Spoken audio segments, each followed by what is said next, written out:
रामदेव जी की कथा।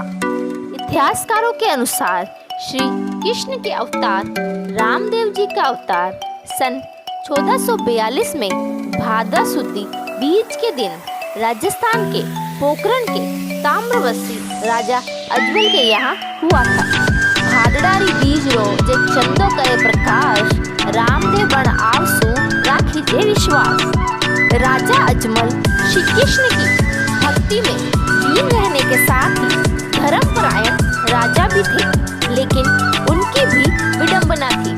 वे निसंतान थे, जिसके कारण वे काफी दुखी रहते थे। रामदेव जी के पिता राजा अजमल, जो कि द्वारकाधीश के परम भक्त थे, हमेशा अपने राज्य की सुख शांति की मनोकामना के लिए द्वारका जाते थे। एक बार उनके राज्य में भयानक अकाल पड़ा और राज्य में अच्छी बारिश की मनोकामना लेकर अजमल जी द्वारकाधीश पहुंच गए। ऐसा माना जाता है कि भगवान द्वारकाधीश की कृपा से उनके राज्य में बहुत अच्छी बारिश हुई। बारिश के ही दिन में जब एक दिन सुबह किसान अपने खेतों में जा रहे थे, तो रास्ते में उन्हें उनके राजा अजमल मिल गए। किसान उन्हें देखकर वापस घर की तरफ जाने लगे। यह देखकर राजा ने पूछा कि वापस क्यों जा रहे हो? तो किसान ने बताया कि राजा अजमल जी, आप निसंतान हैं, इसलिए आपके सामने आने से अपशकुन हो गया है और अपशकुन के समय में हम बुआई नहीं करेंगे।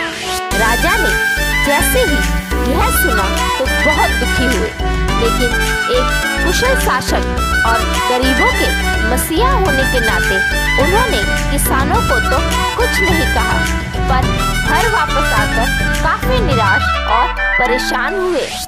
फिर उन्होंने तय किया कि संतान प्राप्ति की मनोकामना लेकर द्वारकाधीश के दर्शन करने जाऊंगा। इस मंशा के साथ वे द्वारकाधीश पहुंचे। भगवान द्वारकाधीश के प्रसाद के रूप में लड्डू लेकर गए। मंदिर में पहुंचकर राजा अजमल ने बहुत दुखी और भारी मन से भगवान द्वारकाधीश की मूर्ति के सामने अपनी सारी व्यथा रखी। अपनी सारी बात कहने के बाद वो मूर्ति को एकटक देखते रहे। उन्हें ऐसा लगा कि भगवान की मूर्ति उन्हें मुस्कुराती हुई देख रही है। ऐसा देख अजमल जी को गुस्सा आया और उन्होंने वह प्रसाद रूपी लड्डू जो कि द्वारकाधीश के लिए लाए थे, वह मूर्ति पर फेंक दिए, जो कि द्वारकाधीश की मूर्ति के सिर पर जा लगे। यह सब वाक्य देख मंदिर में स्थित पुजारी को लगा कि राजा पागल हो गए हैं। पुजारी ने राजा अजमल जी को बोला कि भगवान यहाँ नहीं है, भगवान तो समुंदर में सो रहे हैं।